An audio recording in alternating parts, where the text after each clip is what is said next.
Hi, and welcome to this talk entitled A New Frontier, or Same as It Ever Was, Phenotyping to Exertion in Commonly Infection-Associated Chronic Conditions. My name is Dr. Todd Davenport, and I am privileged to be with you today to start off Block 9 of the UniteToFight International Forum.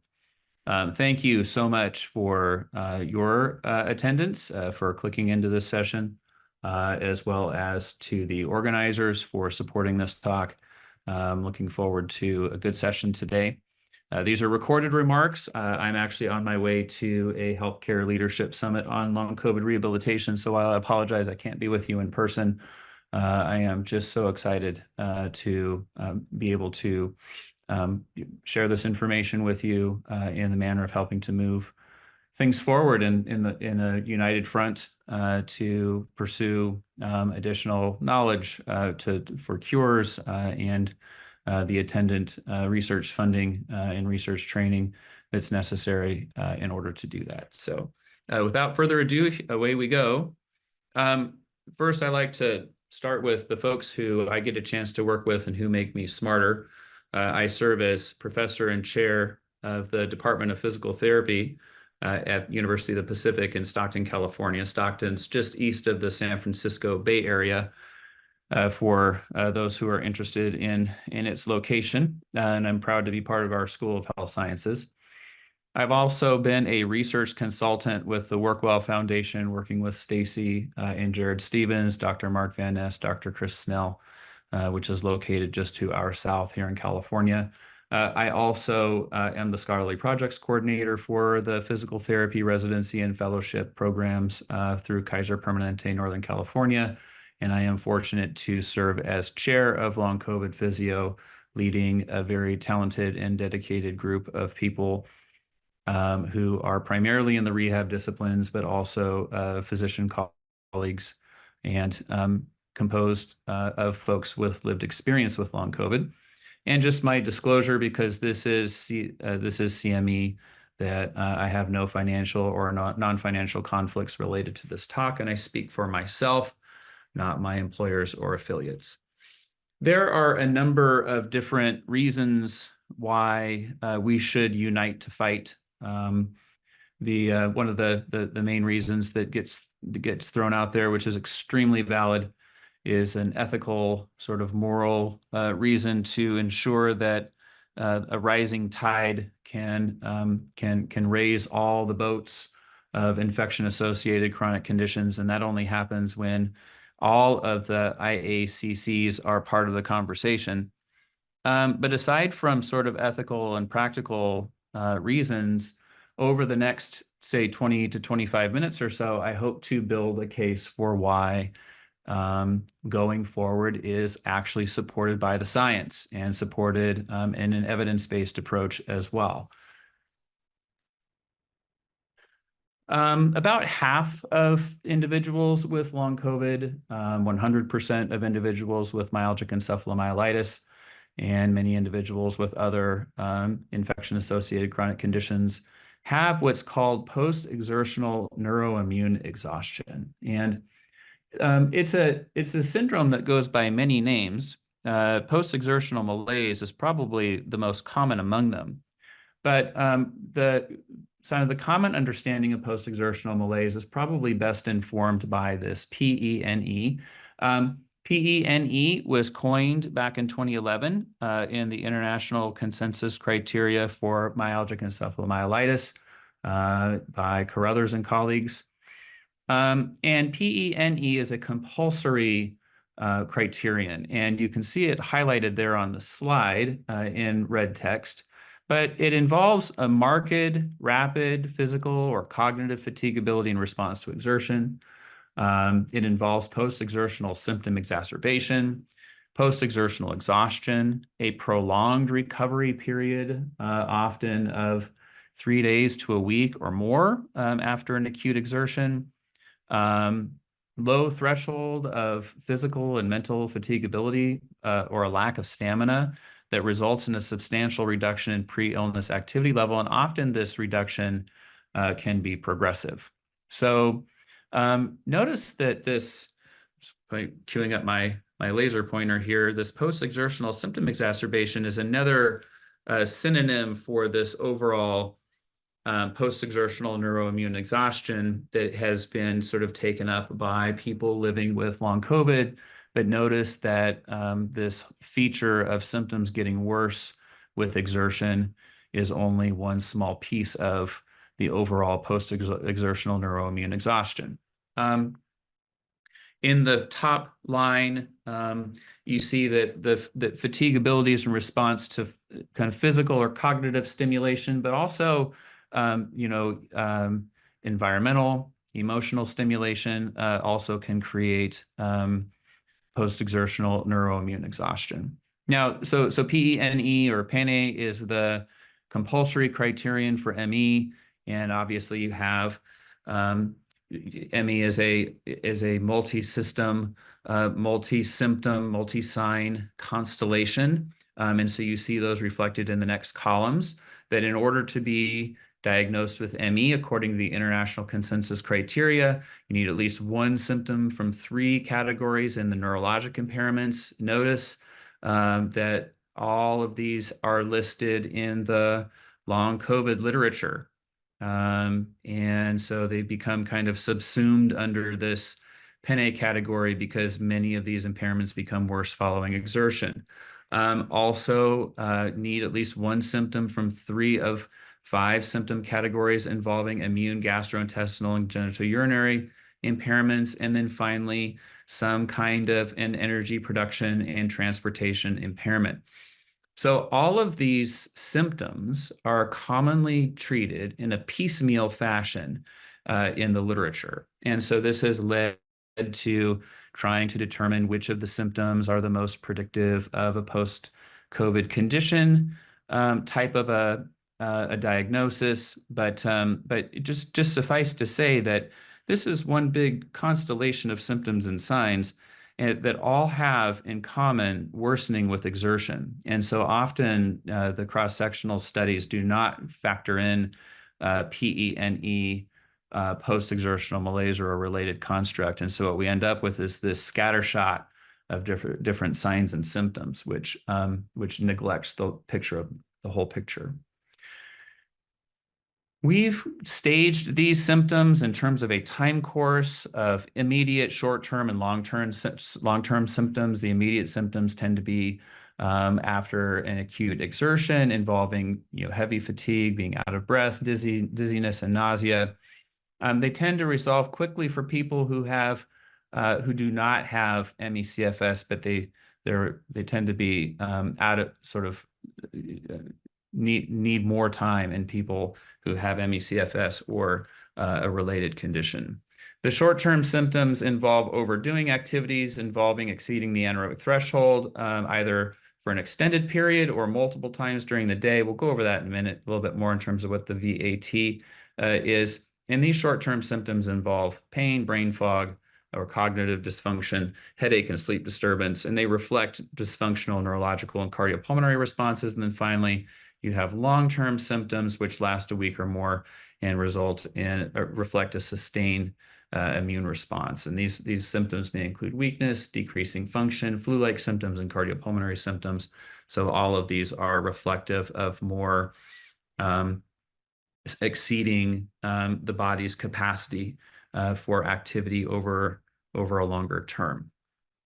So our group and other groups have used cardiopulmonary exercise testing in order to try and capture physical function, as well as use a standardized physical stressor as a standardized physical stressor for understanding post-exertional neuroimmune exhaustion, because ordinarily these are valid and reliable measurements.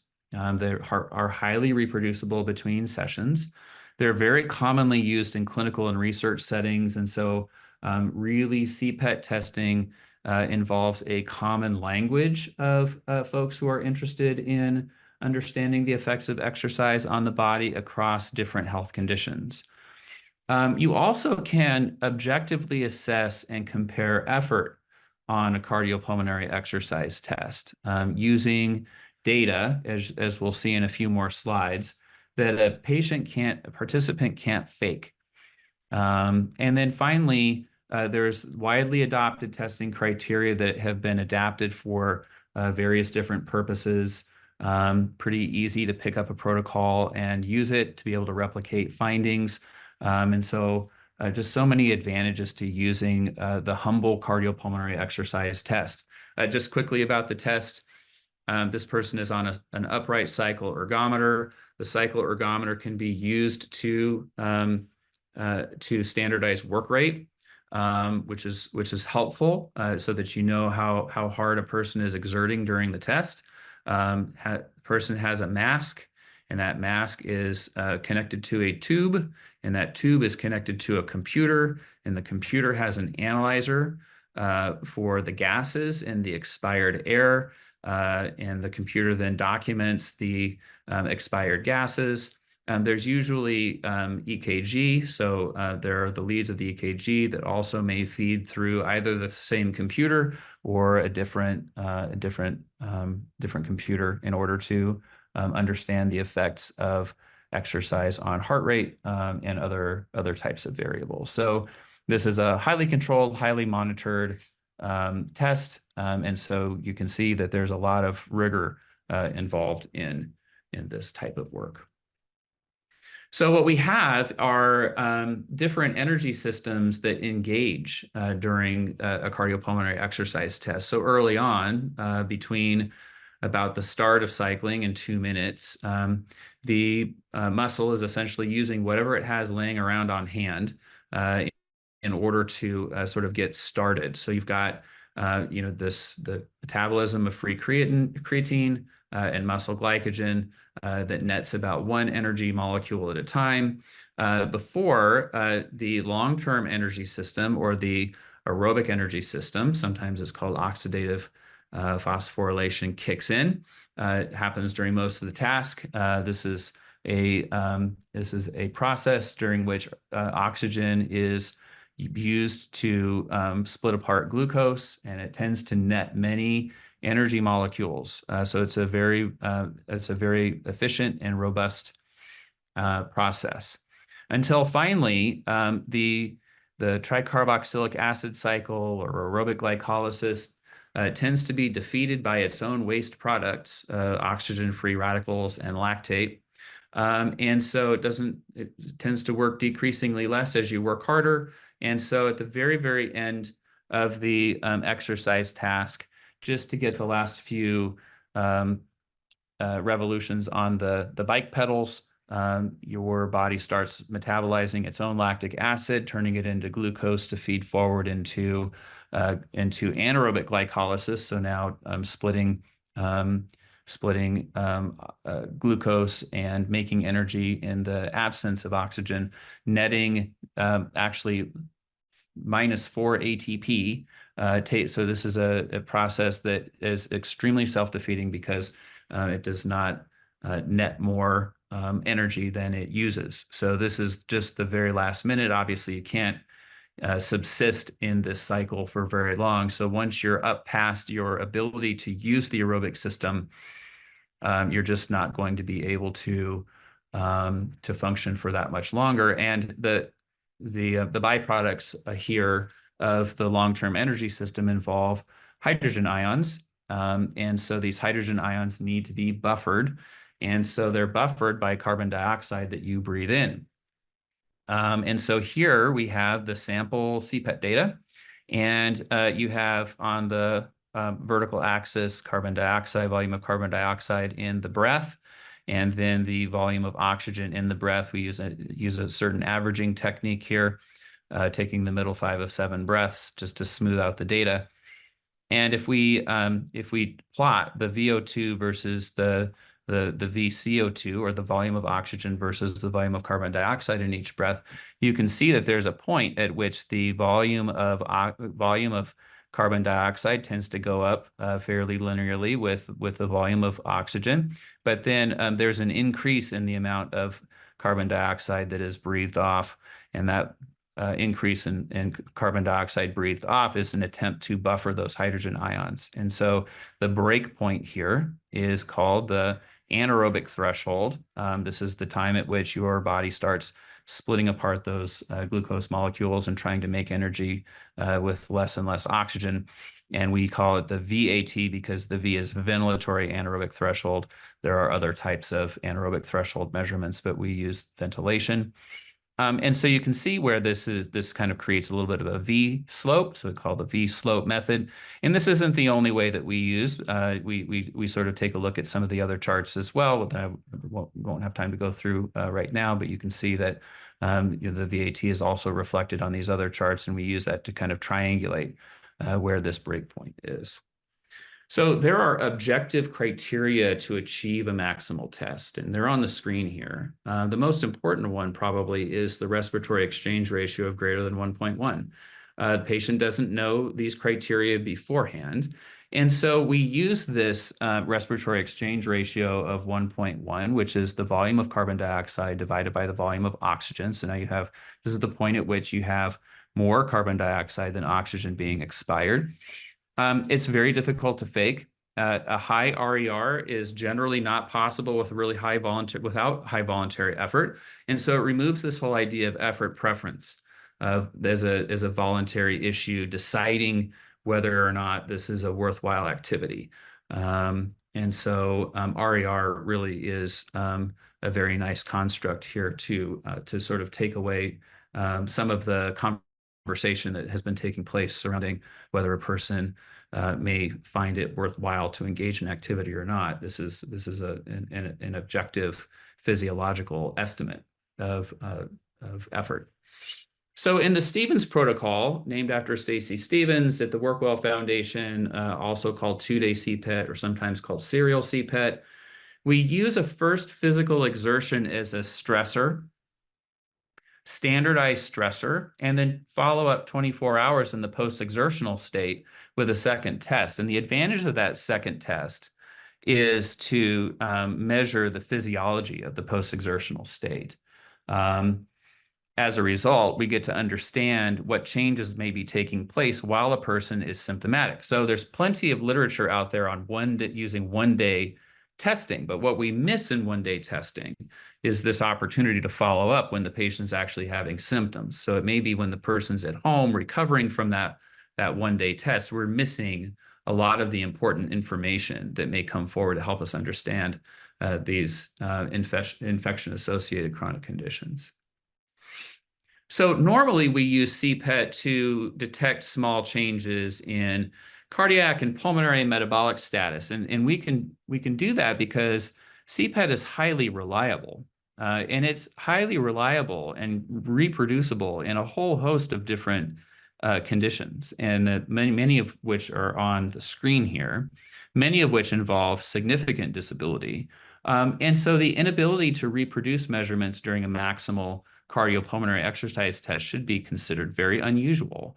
In fact, when my colleagues first started presenting this data, people insisted that it couldn't be true, that the equipment must not be functioning properly. And so obviously it's been gratifying to see labs all over the world in individuals with varying stages of ME/CFS and now long COVID be able to reproduce these findings as well. So probably the first paper to really describe this well, we think, is the Snell paper that came out in 2013, identifying that people with ME/CFS have a reduction in the volume of oxygen they consume and their workload at that anaerobic threshold. And so this is really unique. We don't see this in deconditioned people. Deconditioned people tend to even get a little bit better on the second time that they do a cardiopulmonary exercise test, but people with ME/CFS do demonstrably worse. And remember that anaerobic threshold measurement can't be faked. It's the measurement that we identify after the test is done and using criteria that the patient didn't know about beforehand, and that they would have to be very crafty in order to manipulate their breathing enough times and not over-exaggerate in order to be able to do it. So we think it's virtually impossible to fake these numbers based on how they're collected. Van Kampen also found that the relationship between VO2 and workload at anaerobic threshold tends to vary based on severity. So here's data from ME/CFS. And you see that the peak VO2 and VO2 at ventilatory threshold, which are at the top two charts, tend to be the greatest in mild, but with a test-retest effect, meaning that the second test is less than the second test result is less than the first.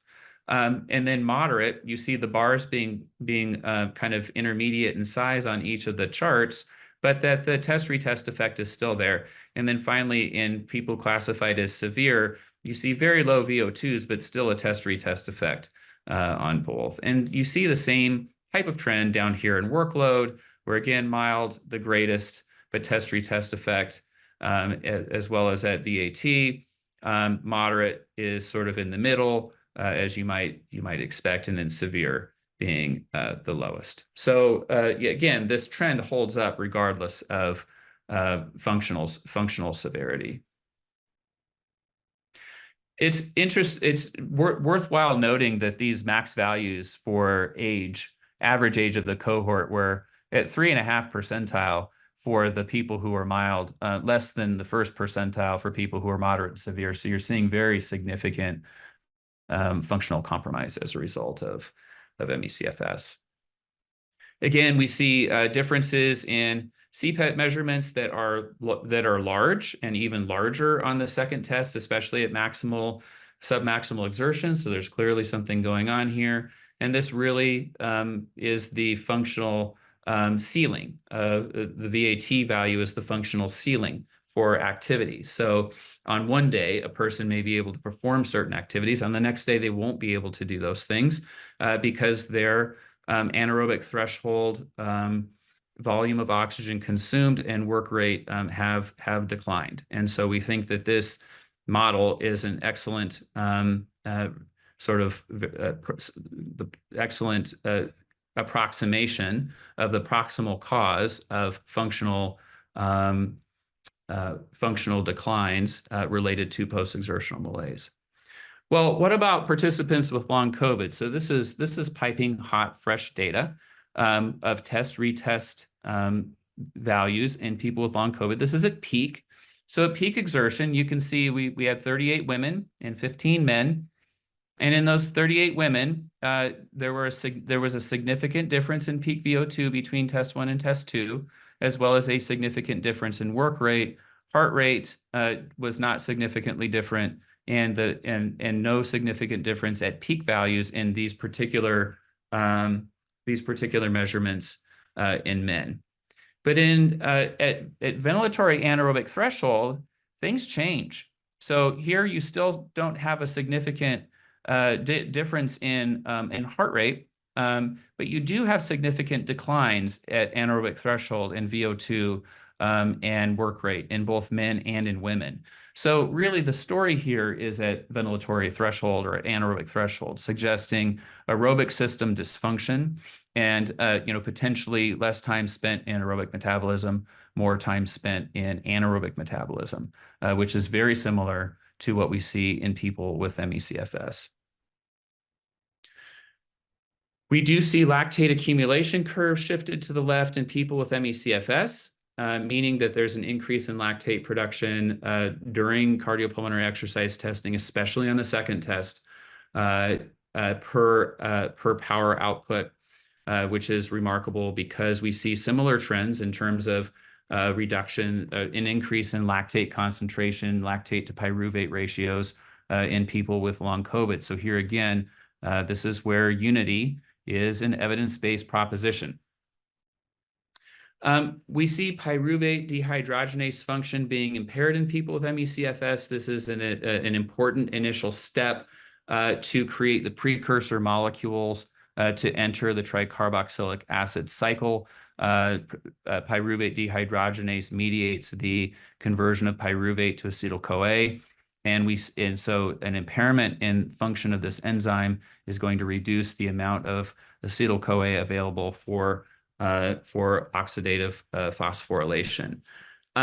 Similarly, in long COVID, we see a reduction in oxidative phosphorylation capacity in people with long COVID. We also see various enzymes associated with the tricarboxylic acid cycle being impaired, including succinate dehydrogenase activity. And the really important thing here is that there was a greater decline in people with long COVID compared to controls on that second test because of this positive or the statistically significant interaction effect. So that's really important. It just suggests that SDH gets used up more in people with long COVID than people with ME/CFS. Here again, you see this is more data from the Appelman paper. Again, you see acetyl-CoA production being inhibited, but then you see various different reductions in the tricarboxylic acid cycle in the skeletal muscle, being more consistent than even here in the blood. And so what we can say is that there are some similar metabolomics findings between people with long COVID and people with ME/CFS. So here again, we're talking about UniteToFight as being an evidence-based construct in that people with post-exertional neuroimmune exhaustion, regardless of whether from long COVID or from ME, have some very important similarities and very few important differences.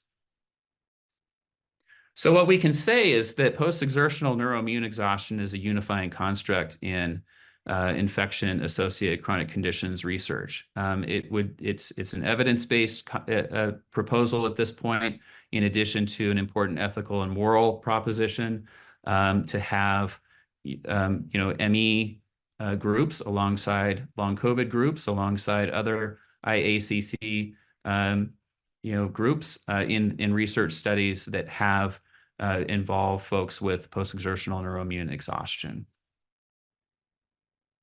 I'd like to spend just a couple minutes talking about some future directions in this research, just because I think that as we unite to fight, what are we fighting for as far as physical exertion? Well, the first is to try and establish metabolic signatures of PENE and to try and identify how they might be different across IACCs in a way that might guide therapeutics. Here is a nice study that came out a couple of years ago in ME/CFS, again, documenting various forms of energy strain in people with ME, involving disruptions of various oxidation of fatty acids, mitochondrial oxidation of pyruvate. And then I'd like to alert everyone to subgroup 3, where there was a group of people whose metabolic profiles looked like healthy controls, even though they met clinical criteria for ME/CFS. So there is a spectrum of disease, and it's important that our research does take a look at case level effects as well as group level effects, particularly as it relates to trying to establish important subgroups. Also, how can we find different clinical measures that maybe are not as strenuous and maybe a little bit more accessible than a cardiopulmonary exercise test?